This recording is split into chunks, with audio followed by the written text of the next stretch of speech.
हरियाणा में हैट्रिक लगाने पर बीजेपी जहां इसे भुनाने की कोशिश में जुटी है, तो कांग्रेस के खेमे में मायूसी पसरी है। हरियाणा प्रदेश कांग्रेस में जहां कुमारी शैलजा के समर्थकों ने भूपेंद्र हुड्डा के खिलाफ मोर्चा खोल दिया, तो वहीं दूसरी तरफ हरियाणा के हार की आंच कांग्रेस के राष्ट्रीय महासचिव संगठन से केसी वेणुगोपाल तक पहुंच रही है। केसी वेणुगोपाल राहुल गांधी के राइट हैंड होने के साथ साथ उनके पावर सेंटर भी हैं, जिनकी देखरेख में कांग्रेस 33 चुनाव हार चुकी है, पर किसी की मजाल की उंगली उठा सके। हार की खींच ऐसी है कि कांग्रेसी ही कांग्रेसियों के कपड़े फाड़ रहे हैं। चित्र में जो दिख रहे हैं वो अपने आप को वरिष्ठ पत्रकार कहने वाले और वास्तव में कांग्रेस के नेता हैं, अशोक वानखेड़े। इन्होंने तो सरेआम कांग्रेस पार्टी को हिला कर रख दिया। कहा है कि जब भाजपा हरियाणा चुनाव में अपने प्रत्याशी घोषित कर प्रचार कर रही थी, तब कांग्रेस पार्टी में छिन्नर झप्प हो रहा था। सभी अपनी अपनी महिला मित्रों को टिकट दिलवाने में व्यस्त थे। कांग्रेस नेता केसी वेणुगोपाल का नाम लेते हुए कहा है कि यह साहब जिनके पास हरियाणा का प्रभार था, वो अपनी गर्लफ्रेंड को टिकट दिलाने में व्यस्त थे और इसी प्रकार 5 टिकट नेताओं ने अपनी अपनी गर्लफ्रेंड को दिलवाया था और 5 की 5 हार गईं। राजनीतिक हलकों में आई टिप्पणियों में वेणुगोपाल की भूमिका पर सवाल उठाए जा रहे हैं। यह भी मांग हो रही है कि अब नॉर्थ से आने वाले किसी नेता को संगठन की कमान दी जानी चाहिए। केसी वेणुगोपाल को जनवरी 2019 में संगठन महासचिव बनाया गया था। पिछले लोकसभा चुनावों में वे अल्पुझा से लड़े थे। वे वर्तमान में केरल से सांसद हैं। कांग्रेस के राष्ट्रीय महासचिव संगठन के लिए सचिन पायलट का नाम लिया जा रहा है। हरियाणा की हार से कांग्रेस नेता राहुल गांधी भी परेशान हैं। उन्होंने अपनी पहली प्रतिक्रिया में कहा है कि नेताओं ने अपने निजी हित को ऊपर रखा। जम्मू कश्मीर में भी कांग्रेस का स्ट्राइक रेट सिर्फ 16% रहा है, उससे 6 सीटें मिली हैं।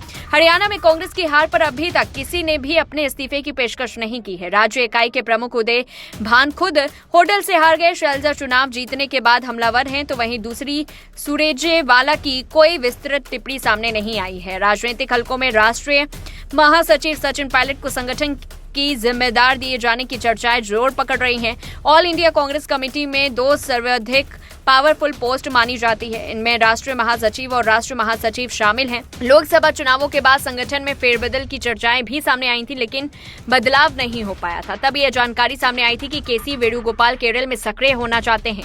केरल में 2026 में विधानसभा चुनाव होने हैं और ऐसे में कांग्रेस के पास वहां पर अपनी स्थिति को मजबूत करने के लिए करीब 1 साल से कुछ अधिक वक्त है। उस वक्त पर वेणुगोपाल के विकल्प के तौर पर अशोक गहलोत का नाम चर्चा में आया था, लेकिन इस बार हरियाणा में हार के बाद कुछ राजनीतिक विश्लेषकों ने सीधे तौर पर वेणुगोपाल की तौर तरीके पर सवाल खड़े किए। लोकसभा चुनावों से पहले जब संजय निरुपम ने कांग्रेस से इस्तीफा दिया था, तब उन्होंने खुलकर केसी वेणुगोपाल पर निशाना साधा था। यह भी दावा किया जा रहा है कि हरियाणा में केसी वेणुगोपाल के वीटो जिन्हों टिकट दिया था, वे बुरी तरह से हार रहे हैं और अब देखना है कि महाराष्ट्र और झारखंड विधानसभा चुनावों से पहले कांग्रेस किस तरह की सर्जरी संगठन में करती है या फिर मौजूदा टीम के साथ ही मैदान में उतरती है। इस पर आपकी क्या कुछ राय, कमेंट बॉक्स में बताएं। बीजेपी ने शुक्रवार को दावा किया है कि इंडी गठबंधन विपक्ष के नेता के पद पर राहुल गांधी की जगह दूसरे नेता को बैठाने के लिए मंथन कर रही है। बीजेपी ने कहा कि अगर गठबंधन को लगता है कि राहुल गांधी अच्छा प्रदर्शन नहीं कर रहे हैं, तो उन्हें यह बदलाव जरूर करना चाहिए। शुक्रवार को नई दिल्ली लोकसभा सीट से भाजपा सांसद बांसुरी स्वराज ने कहा कि विपक्षी दलों के अंदर कई सक्षम नेता हैं जो विपक्ष के नेता की भूमिका निभा सकते हैं। हालांकि उन्होंने स्पष्ट किया है कि यह फैसला गठबंधन को ही लेना चाहिए, क्योंकि यह इंडी गठबंधन का आंतरिक मामला है। बीजेपी के दावे के बारे में इंडी गठबंधन ने कोई प्रतिक्रिया नहीं दी। विशेषज्ञों के मुताबिक कम से कम 10% सीटों के साथ सबसे बड़े विपक्षी दल के सांसद को ही नेता प्रतिपक्ष के रूप में नियुक्त किया जा सकता है। सदन में कांग्रेस की सबसे बड़ी विपक्षी पार्टी होने की वजह से राहुल गांधी को लोकसभा में विपक्ष का नेता नियुक्त किया गया। लोकसभा में विपक्ष के नेता के पद को रोटेशनल बनाने की संभावना के बारे में विपक्षी दलों के बीच चर्चा के बारे में पूछे जाने पर भाजपा सांसद बांसुरी स्वराज ने यह टिप्पणी की। बांसुरी स्वराज ने पार्टी मुख्यालय में एक प्रेस कॉन्फ्रेंस में कहा, हाँ बिल्कुल, मैंने भी सुना है कि ऐसी बात चल रही है कि नेता प्रतिपक्ष के पद को रोटेशनल करने की बात चल रही है, लेकिन मैं विनम्रता से कहूंगी कि यह विपक्ष का अंदरूनी मामला है। बांसुरी स्वराज ने कहा कि विपक्ष में कई सक्षम नेता हैं। उन्होंने कहा विपक्षी दलों में ऐसे कई नेता हैं जो नेता प्रतिपक्ष का कार्यभार संभालने में काफी सक्षम हैं। अगर इंडी अलायंस को लगता यह है कि माननीय राहुल गांधी पूरी कर्तव्य निष्ठा से अपना पदभार नहीं संभाल पा रहे हैं, तो ये निर्णय उन्हें लेना है। इसी बीच आम आदमी पार्टी के नेताओं ने कांग्रेस और राहुल गांधी की आलोचना करते हुए कहा कि क्या विपक्ष ने मिलकर चुनाव लड़ा होता। सीटों को ठीक से विभाजित करने से हरियाणा में परिणाम अलग हो सकते थे। इसके अलावा आम आदमी पार्टी ने आगामी दिल्ली विधानसभा चुनाव स्वतंत्र रूप से लड़ने के अपने फैसले की घोषणा की। यह पुष्टि करते हुए वह दिल्ली में किसी भी गठबंधन का हिस्सा नहीं होगी। दूसरी ओर महाराष्ट्र में कांग्रेस की सहयोगी शिवसेना ने भी कांग्रेस से अपनी हार की समीक्षा करने का आग्रह किया। अपने मुखपत्र सामना में पार्टी ने कहा कि कांग्रेस को हरियाणा चुनाव परिणामों से सीखने की जरूरत है। उन्होंने कहा कि कांग्रेस की प्रवृत्ति जीत को हार में बदलने की है। सीपीआई नेता डी राजा ने भी नतीजों के बाद कांग्रेस की आलोचना की। उन्होंने कहा कि इंडिया ब्लॉक ने ऐसा नहीं किया, हरियाणा में मिलकर चुनाव लड़े जिससे बीजेपी को बढ़त मिली। उन्होंने इस बात पर जोर दिया कि कांग्रेस को अपने दृष्टिकोण पर गंभीरता से विचार करने की जरूरत है। इस बीच समाजवादी पार्टी, जिसे हरियाणा में कांग्रेस ने किनारे कर दिया था, हरियाणा चुनाव परिणाम आने के तुरंत बाद उत्तर प्रदेश में 10 विधानसभा सीटों पर आगामी उपचुनाव के लिए 6 उम्मीदवारों की घोषणा हुई। सूत्रों के मुताबिक इनमें से कुछ सीटें ऐसी थी जिन पर कांग्रेस की नजर अपने लिए थी। हालांकि बाद में अखिलेश यादव ने स्पष्ट किया कि यूपी में सपा कांग्रेस गठबंधन जारी रहेगा। इस पूरी रिपोर्ट को लेकर के आपकी क्या कुछ राय, कमेंट बॉक्स में बताएं। तब तक के लिए देखते रहिए न्यूज़ वन इंडिया। जो लोग जम्मू कश्मीर की राजनीति को बहुत नजदीक से जानते हैं, उन्हें लगता है कि केंद्र की बीजेपी सरकार और अब्दुल्ला परिवार एक दूसरे के नजदीक आ रहे हैं। दरअसल जम्मू कश्मीर में सरकार बनाने जा रही नेशनल कॉन्फ्रेंस के नेता उमर अब्दुल्ला ने इन दिनों कई ऐसी बातें कही हैं जो उपरोक्त बातों की तस्दीक कर रही है। कश्मीर के मुख्यमंत्री बनने जा रहे उमर अब्दुल्ला ने गुरुवार को कहा कि उन्हें 4 निर्दलीयों का सपोर्ट मिल गया है और कांग्रेस से भी सपोर्ट की बातचीत चल रही है। इस एक लाइन से तमाम राजनीति विशेषज्ञों के कान खड़े हो गए हैं। उन्हें लगता है कि कहीं उमर अब्दुल्ला के मन में कुछ और तो नहीं चल रहा है, क्योंकि इधर कम से कम 3 बार उमर ने ऐसी बातें कही हैं, जिससे लोगों को लग रहा है कि उन्हें अब कांग्रेस की खास जरूरत नहीं है, बल्कि वे बीजेपी के नजदीक जाते हुए दिख रहे हैं। हरियाणा विधानसभा चुनाव में मिली करारी शिकस्त के बाद अब कांग्रेस को जम्मू कश्मीर में बड़ा झटका लग सकता है। सियासी गलियारों में चर्चा है कि नेशनल कॉन्फ्रेंस अब कांग्रेस से गठबंधन तोड़ना चाहती है। उमर अब्दुल्ला के नेतृत्व में चल रही नेशनल कॉन्फ्रेंस की सरकार में कांग्रेस को जगह नहीं दी जाएगी। वहीं उमर अब्दुल्ला के पीएम मोदी को लेकर नरम रुख देखने के बाद अब घाटी में नई चर्चाओं की दौर शुरू हो गया है। बताया जा रहा है कि नेशनल कॉन्फ्रेंस का कर्ता धर्ता अब्दुल्ला परिवार इस वक्त राहुल गांधी और मल्लिकार्जुन खड़गे के नेतृत्व वाली कांग्रेस से काफी नाराज है। इस नाराजगी की वजह कांग्रेस का विधानसभा चुनाव में खराब प्रदर्शन है। मालूम हो कि जम्मू कश्मीर विधानसभा चुनाव में नेशनल कॉन्फ्रेंस और कांग्रेस ने गठबंधन में चुनाव लड़ा था, लेकिन नेशनल कॉन्फ्रेंस को तो चुनाव में जबरदस्त सफलता मिली, वहीं कांग्रेस ज्यादा सीटें नहीं जीत पाई। बता दें कि कांग्रेस पार्टी ने जम्मू कश्मीर में कुल 39 विधानसभा सीटों पर चुनाव लड़ा था, जिसमें से उसे सिर्फ 6 सीटों पर जीत मिली। वहीं नेशनल कॉन्फ्रेंस ने 56 सीटों पर अपने उम्मीदवार उतारे थे, जिसमें 42 सीटों पर उसने जीत हासिल की है। कांग्रेस के ज्यादा सीटें ना जीत पाने की वजह से नेशनल कॉन्फ्रेंस भड़की हुई है। रिजल्ट आने के बाद उमर अब्दुल्ला ने खुद मीडिया से बात करते हुए कांग्रेस को खुद में सुधार लाने की सलाह दी थी। मालूम हो कि चुनाव परिणाम आने के बाद उमर अब्दुल्ला ने सार्वजनिक रूप से कहा था कि जम्मू कश्मीर की नई सरकार को केंद्र की काफी सहयोग की जरूरत है। इसके साथ ही उन्होंने कहा था कि केंद्र सरकार से लड़ाई से हमें कोई फायदा नहीं होने वाला है। गौरतलब है कि उमर के मोदी सरकार को लेकर नरम रुख दिखाने के बाद अब सियासी गलियारों में चर्चा तेज हो गई है कि क्या नेशनल कॉन्फ्रेंस अब एनडीए के साथ जा सकती है। बता दें कि नेशनल कॉन्फ्रेंस पहले भी एनडीए में रह चुकी है। उमर अब्दुल्ला साल 1999 और 2002 के बीच वाजपेयी सरकार में मंत्री थे।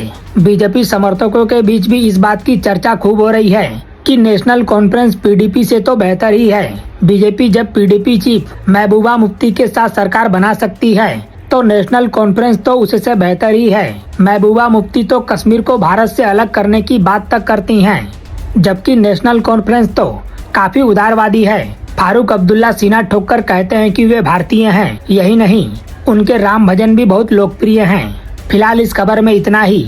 बाकी अपडेट के लिए बने रहिए लाइव टीवी न्यूज के साथ।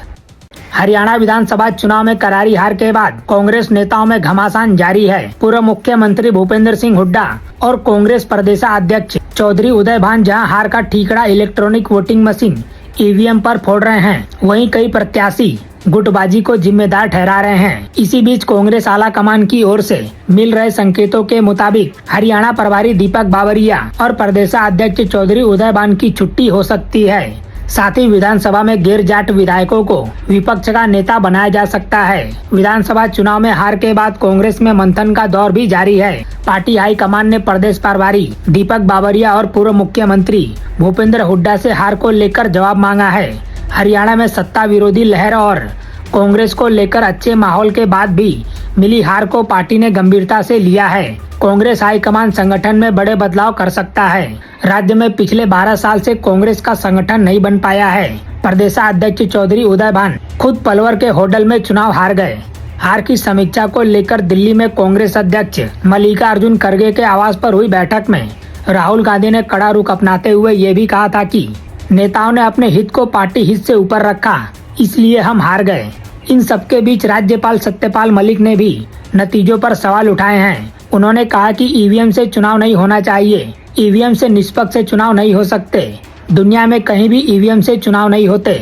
साथ ही सत्यपाल मलिक ने कांग्रेस को बीजेपी से सीखने की नसीहत भी दे डाली है। हरियाणा और जम्मू कश्मीर विधानसभा चुनाव के नतीजों के बाद पूर्व राज्यपाल सत्यपाल मलिक ने बीजेपी को 24 घंटे राजनीति करने वाली पार्टी बताया। उन्होंने कांग्रेस को और संघर्ष करने के लिए सलाह दी। सत्यपाल मलिक ने मीडिया से बातचीत के दौरान जम्मू कश्मीर के नतीजों को उम्मीद के मुताबिक बताया। वहीं दूसरी ओर हरियाणा के नतीजों पर उन्होंने हैरानी व्यक्त की। साथ ही उन्होंने ये भी कहा है कि कांग्रेस अपनी खामियों की वजह से हार का शिकार हुई है। वहीं हार की सबसे बड़ी वजह भूपेंद्र हुड्डा और कुमारी शैलजा के बीच चल रही खींचतान को बताया है। तमाम एग्जिट पोल हरियाणा में कांग्रेस की सरकार बनाने की संभावना जता रहे थे, लेकिन नतीजे इसके उलट आए। बीजेपी ने हैट्रिक लगाकर सभी को चौंका दिया। इस पर जम्मू कश्मीर के पूर्व राज्यपाल सत्यपाल मलिक ने कहा, हरियाणा में कांग्रेस के हार की वजह पार्टी का आलस बताया। उन्होंने कहा कि कांग्रेस मेहनत नहीं करती।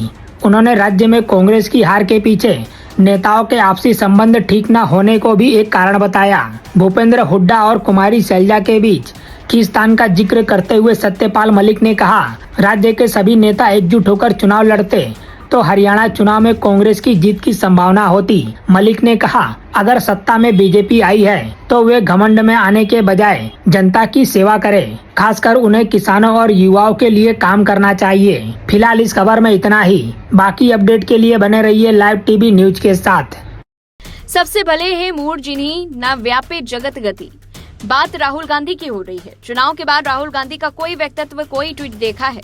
नहीं देखा, क्योंकि बंदा इन सब से ऊपर है। ठीक है, हरियाणा वालों को बधाई न देते तो कोई बात नहीं, क्योंकि वहां हार गए थे।